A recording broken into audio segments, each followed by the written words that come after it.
Hey, before we start the story, please subscribe to the channel to help us reach 1,000 subscribers. Leave a like and comment below where you're listening from, too. Now take a deep breath and watch until the end if you dare.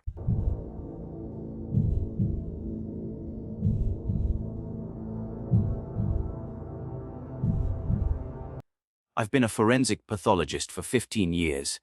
I've cut open hundreds of bodies, murders, suicides, accidents, the forgotten dead that no one came to claim, opened. But there's one case, one I can't forget. I still wake up at night smelling the faint, metallic tang of blood mixed with formalin, hearing the slow hum of the ventilation in the morgue, and the sound, God, that sound, of something shifting on the stainless steel table when it should have been still. It was a Tuesday night, late autumn. The rain had been falling for hours, opened. Thin rivulets tracing the windows of the pathology wing. The hospital was half asleep.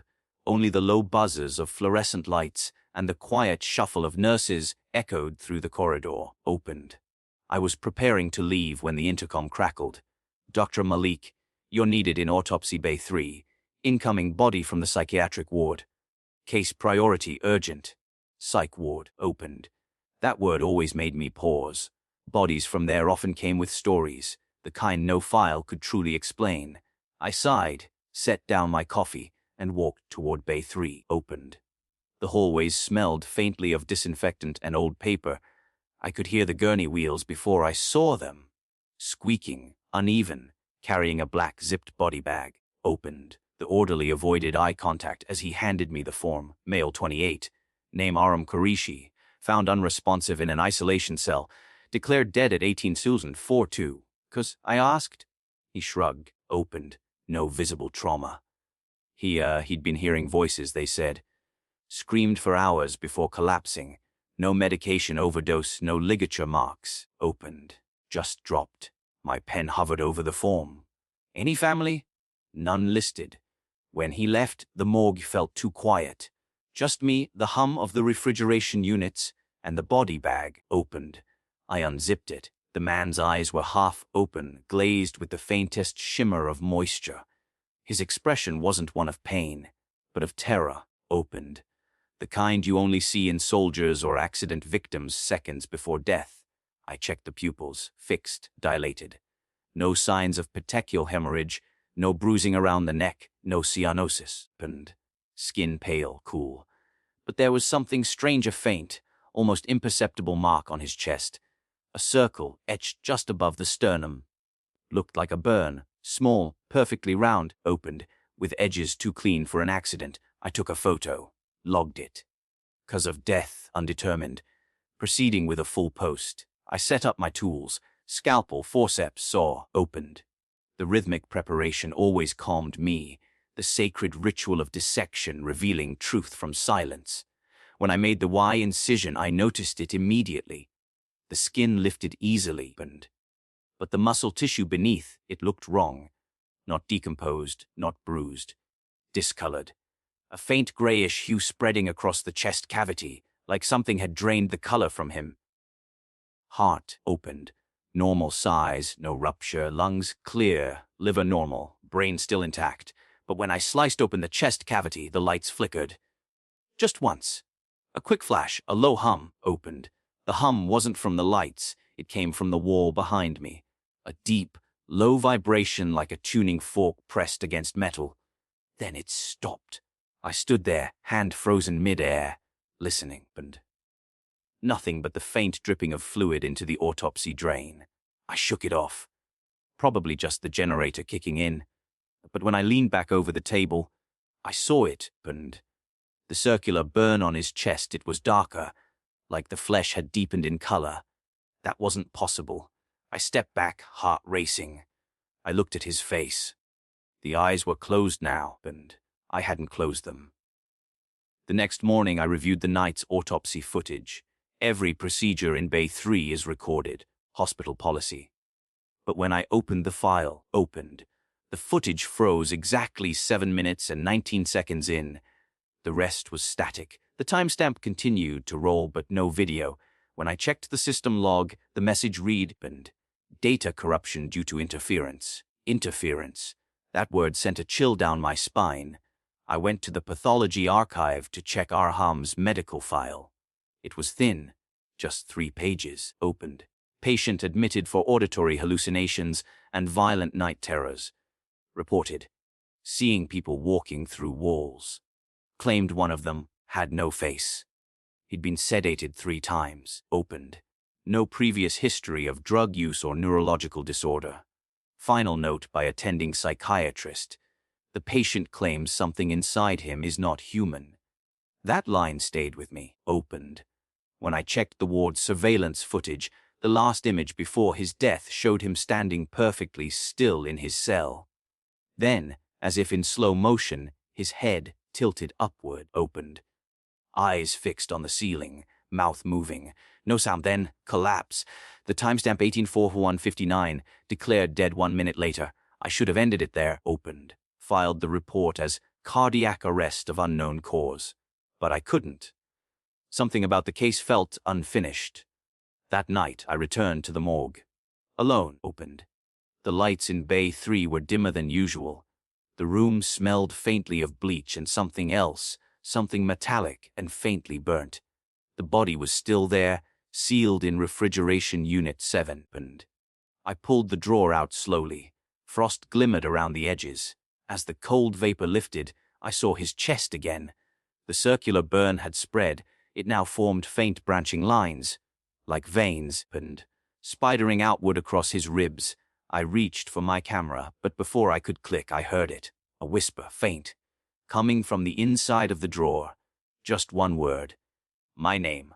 Ro. I froze. The whisper wasn't echo or air compression. It was voiced, soft, humans. And it said my name. For a long moment, I couldn't move. My gloved hand hovered above the cold metal drawer. Opened. The temperature monitor on the wall blinked steadily.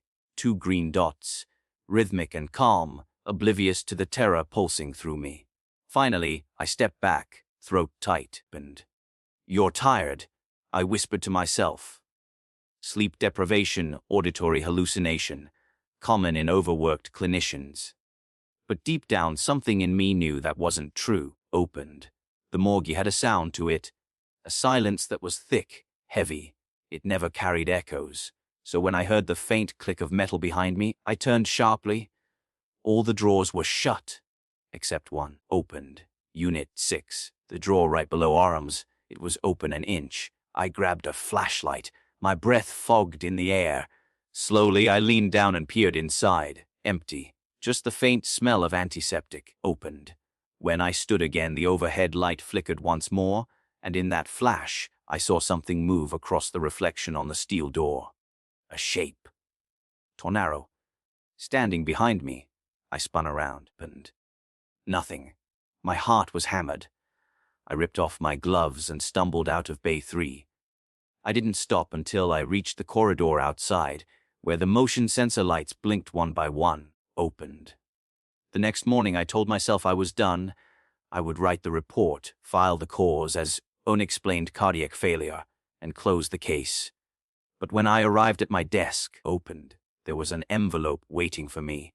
No return label. Just my name. Inside was a photograph. Arham's chest, but not from my autopsy. This image was taken before the procedure, before the incision. Opened. The burn mark on his sternum was larger than I remembered. In the photo, it looked like an open eye. There was also a note. Check beneath the tongue. No signature. And I stared at it for a long time before heading back down. The morgue was colder that day. The walls seemed to hum faintly, as if the entire building was breathing.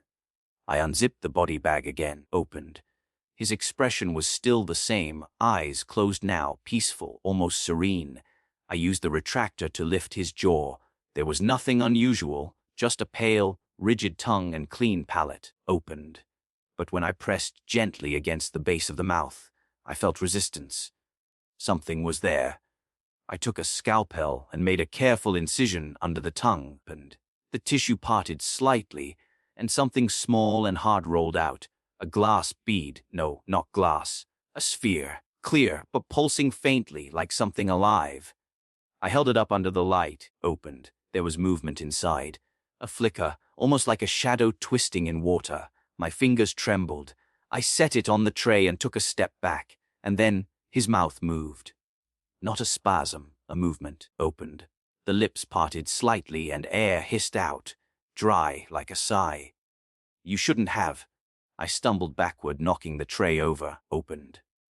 The bead rolled across the floor and shattered against the wall. For a split second, the entire room went dark. When the emergency lights flicked on again, he was smiling. I didn't tell anyone, and how could I? The corpse spoke to me. That would end my career before sunrise.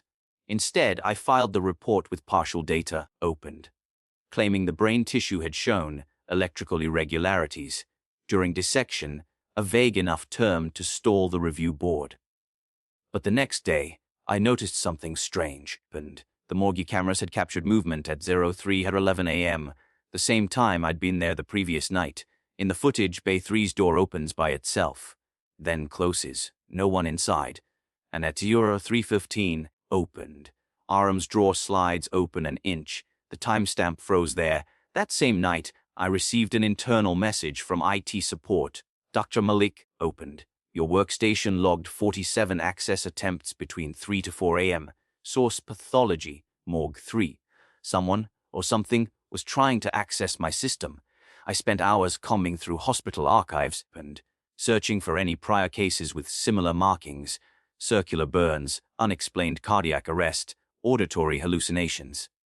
I found 3, all from different cities.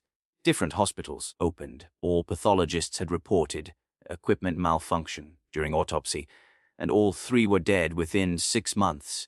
2 suicides, 1 missing, opened. Each report mentioned the same phrase in handwritten notes: it's inside the skin. I went back to Arham's body the next evening with renewed dread. I checked the incision site, opened. The branching discoloration across his chest had spread further, now forming a faint lattice pattern beneath the skin, like roots. I placed my hand lightly on his sternum, opened. The skin was cold, but something beneath it was faintly vibrating. I leaned closer. The vibration formed a rhythm, a pulse. But it wasn't his. It was matching mine. 3 nights later, I woke at 2:43 a.m. There was a noise in my apartment, soft, rhythmic tapping. At first I thought it was the radiator, but then I realized it was coming from my bathroom mirror. When I approached, opened, I saw condensation on the glass, as though someone had been breathing on it. A handprint slowly appeared, faint, human-sized. But not mine. The fingertips were darker, smudged, as if burned. I wiped the mirror clean and stared at my own reflection. My face looked pale, eyes sunken from sleepless nights. But just as I turned away, I caught it. A flicker behind me, opened. A shape standing over my shoulder. I spun around, nothing. But the smell, that metallic tang of blood and disinfectant, lingered in the air. I didn't go back to the morgue for 3 days, opened. I told myself I was sick, exhausted. But the calls from the hospital didn't stop. When I finally returned, Bay 3 was sealed with biohazard tape. Dr. Chen from administration met me there, opened. The system flagged your case for review, he said. Strange electrical interference. We need to transfer the body to central pathology. I nodded, numbly relieved, opened. Maybe distance would end this nightmare. But as the attendants loaded the gurney, the power cut out. The emergency lights blinked on, and every refrigeration drawer in the morgue slid open. Every opened, single one. The attendants screamed. I ran, but as I reached the hallway, I heard it, coming from behind me. A dozen voices whispering in unison. Stay? When I came back to my senses, I was sitting in the hallway outside Bay 3, back against the cold tile, my ears still ringing. The emergency lights were still pulsing red. Somewhere down the corridor, a door creaked open and then closed again. The attendants were gone.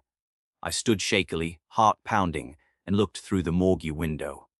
All the drawers were still open, mouths of metal gaping like coffins mid-breath, opened. The body was gone. Arham's body. For the first time in my career, I couldn't rationalize what I was seeing. I called security. By the time they arrived, the drawers had been sealed again, and Bay 3 looked pristine, untouched. The cameras, of course, had no footage. One guard, a man named Yusuf who had worked night shifts for years, looked pale. "You know," he said quietly, opened. "This isn't the first time it's happened." I stared at him. "What do you mean?" He glanced around before speaking. "When I started here, there was an older pathologist." Dr. Sadaf opened. She disappeared one winter. No trace. Her last case, also from psych. Same kind of burn mark. After that, the morgue started acting strange. Lights flickering, machines turning on by themselves, opened. They said it was bad wiring. But it wasn't. "Where's her file?" I asked. He hesitated. "Archives. But most of it's redacted." That night, I broke into the hospital's archive room, opened. The air was heavy with dust and age. Boxes stacked to the ceiling, faint smell of mildew and paper decay. I found a box labeled Sedef Dias Confidencial. Inside were a few documents, opened, brittle with time, and a photograph. The photo showed an autopsy table. A male body, on the sternum. A circular burn. Attached to the photo was a handwritten note, opened. Pattern consistent with the hollow case. See file 1973. I froze. 1973. Decades before Aram. When I searched for the file, I found only a single record entry. Opened. Subject 0 male, unknown identity. Chest wound resembling seal mark. Tissue emitted low-frequency vibration under EM exposure. Autopsy terminated. And body transferred to restricted wing. Transferred. To where? I traced the record to a defunct wing of the hospital, the old pathology unit, sealed since the 1980s. The next night, I took my keys, opened a flashlight, and went down alone. The lower corridors were colder. Paint peeled from the walls like shedding skin. Every step echoed. When I reached the locked door marked Peshwogi, Unit Siesti, opened. I hesitated. The padlock was rusted, but the hinges freshly oiled. Someone had been here recently. I pushed the door open. Inside, the air was thick and stale. Broken tables, scattered papers, opened, and the faint smell of phenol. But in the far corner stood a metal door, half buried under old sheets. It had no handle, just a small circular indentation, and the same shape as the burn on Aram's chest. As I stepped closer, my flashlight flickered. The air vibrated faintly, like a low hum rising from the floor. Then the lock clicked open on its own, opened. Inside was a small chamber lined with black tiles. At the center, an autopsy table, and on it another body, or what remained of one, skin-dried, gray, stretched tight over bone. And the chest bore the same circular mark. The label on the table read SUBJECTO. There were old VHS tapes stacked nearby, labeled with dates. 1973, 1974, 1981. I picked one up, dusted it off, opened, and squinted at the writing. Resonance study, Dr. Haroon S. There was also a journal, the pages brittle and water-stained. I flipped through, opened. The mark appears to transmit low-frequency patterns through organic tissue. Subjects report auditory hallucinations before death. When exposed to magnetic fields, and the body reanimates at a cellular level. It's not an infection. It's information. The last page was smeared with dried blood, but a few words were still legible, and it's learning from us? I dropped the book. Behind me, the door slammed shut. The hum grew louder, vibrating through the floor and into my bones, and the overhead lights flickered, and in that pulse of white, the body on the table moved. A single twitch of the fingers. Then again. I stumbled backward, breath freezing in my lungs. Opened. Doctor. The voice was dry, brittle, but unmistakably human. I turned toward the sound. The corpse's mouth opened, wide, splitting the dried skin. The voice that came out wasn't one voice, opened. There were many. "We remember you. When I woke, I was lying on the floor outside the sealed wing. My flashlight was broken. My ID badge was missing. It was 5:12 a.m. For a moment, opened. I thought it was all a hallucination. until I saw the VHS tape clutched in my hand. The label read E. Malik, No 3. I hadn't written that. Back in my office, I found an old player. Plugged it in, opened. The screen flickered to life, static crawling like insects across the display. At first, it showed the empty autopsy room. Then the image sharpened. It was me, performing an autopsy. But the body on the table wasn't Aram. It was me. For 5 full seconds, I watched myself cut open my own chest. Then the image distorted, the screen warping into a swirl of white noise, opened. Behind the distortion, a whisper threaded through the static. Inside the skin, I ripped the plug from the wall. The monitor died with a low hiss. For days, I tried to return to normal, and I attended morning rounds, wrote reports, and avoided Bay 3. But my hands wouldn't stop shaking. My chest hurt, right above the sternum. When I checked in the mirror one morning, I saw it, opened. A faint circular mark, right where Aham's had been. That was the moment I realized it wasn't just the dead that were infected. It was spreading, through sound, through touch, through memory, opened. That night, I went to the hospital basement with a can of kerosene. I didn't care anymore about protocol or evidence. I needed it to end. But as I stood in front of the morgue door, opened. Lighter trembling in my hand, the intercom crackled to life. Dr. Malik, autopsy request incoming. Male 28. Case number 347. I froze. That was Arham's number. The door slid open, opened, and on the gurney was a body bag, still wet from rain. I took a step back. My lighter fell and rolled away. The zipper slid open on its own. Inside, my face, eyes half open, opened, expression frozen in terror. The mark on the chest glowing faintly, like something pulsing underneath. The scream that rose in my throat never came out. My body refused to move. I just stood there, opened, frozen, staring down at myself. The other me lay perfectly still, pale as wax, eyes half open like glass marbles reflecting the morgue lights. The same burn mark pulsed faintly on the chest, opened, dim and rhythmic, like a heart that wasn't human anymore but something trying to imitate one. I stumbled backward until I hit the wall. My vision blurred at the edges. The room was spinning, opened. The intercom crackled again. Proceed with post-mortem, Dr. Malik. The voice was calm, too calm. It sounded like me. I turned toward the speaker. Who is this? Static. Then silence, opened. When I looked back at the table, the other me was sitting up. The zipper of the body bag hung open like a torn mouth. Her head tilted slightly, and for a split second, I thought I was looking into a mirror. Same hair, same trembling hands, but the eyes were wrong. They were completely black. You should have stopped, she whispered, opened. Her voice layered, mine and something beneath it, deep and vibrating through the air.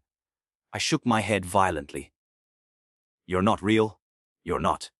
Why, remember you, she interrupted, echoing the voice I'd heard in the old pathology wing. We remember every hand that cut us open, every eye that tried to see inside. The lights flickered. The hum filled the room again, opened, vibrating through the metal tables, rattling the surgical trays. It was never about the body, she said, stepping closer. It's about what hides beneath. I backed away, knocking over the instrument stand. The scalpel clattered across the floor, sliding to a stop at my feet. Without thinking, I grabbed it. You can't cut it out, she whispered. You are it now. I pressed the scalpel against my own chest, right where the circular mark was faintly glowing under the skin. A whisper echoed in my head, opened. Inside the skin, inside the skin. The pain hit like a wave when I sliced the skin open. Blood spilled down my scrubs, warm and sticky, but there was no muscle beneath. No bones. Just darkness. Something moved inside the wound, a faint shimmer, twisting like smoke under glass. My vision blurred again. I dropped the scalpel. The other me was gone. The room was silent, opened. When I looked down again, the wound on my chest was gone too. Only the faint circular burn remained, pulsing softly. I fell to the floor, gasping. somewhere in the distance. Opened. I heard footsteps, slow, deliberate, approaching from the hall. The door opened. Dr. Chen stepped in, his face half in shadow. "Dr. Malik," he said softly. Opened. "Are you all right?" I couldn't speak. My throat was dry, my voice caught in my chest.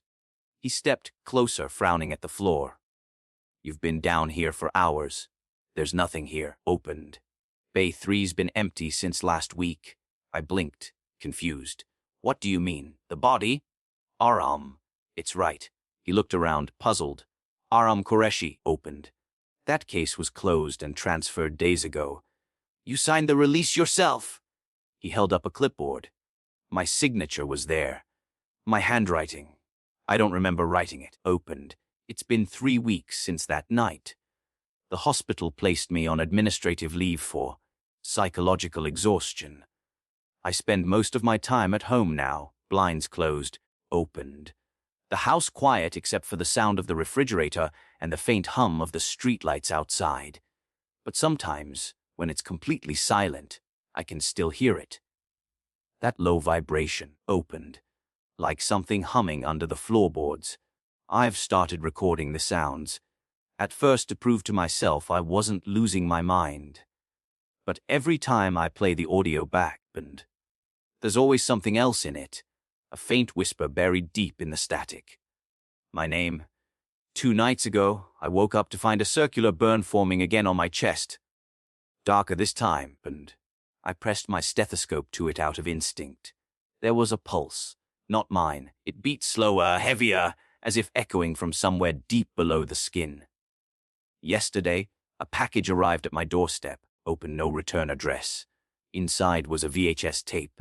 The label read, "SBJECT2 Funny Fort and Rohati Amis. That's my case number. I haven't watched it yet. I don't think I will." Opened. Because I already know what it shows. Every time I close my eyes, I see the same room, the same stainless steel table, the same overhead light flickering. Opened. And on that table lies a body with my face, eyes half open, mouth frozen mid-scream, the burn on the chest glowing faintly, like a living thing waiting to wake. 2 months later, opened. The hospital reopened Bay 3. A new pathologist took over. A man named Dr. Ibrahim Khan. His first case, male 34, name Ria Malik. Found unresponsive at home. Cause of death, undetermined. Opened. The report notes, no external trauma, faint circular mark on sternum. Tissue discoloration noted. Cause of death pending full post. Security footage from the morgue shows doctor. Opened. Khan beginning the autopsy at 23:47. At 23:54, the video cuts to static. When it resumes, he's standing motionless beside the table, staring into the camera. And then he whispers something before the tape ends, inside the skin. In the end, my most unexplained case as a pathologist. This autopsy haunts me. Becomes a story not just about a death, opened, but about contagion. Not viral, not bacterial, but informational. Something intelligent passes from one body to another through sound, touch, or perhaps through the act of observation itself. Opened. Every autopsy, every curious eye that tries to understand it, becomes infected. The pattern, the mark, the vibration, all are symptoms of something ancient learning to mimic life through us. Doctor. Opened. Ria Malik's tragedy is that she didn't just examine death. She opened the door between what dies and what remembers. Opened. Her final act of cutting into herself symbolized that crossing point, the moment the observer and the observed became one. And the cycle continues. Opened. Every new pathologist who takes her place hears the same hum, sees the same burn, and inherits the same whisper. It's not in the body. It's inside the skin.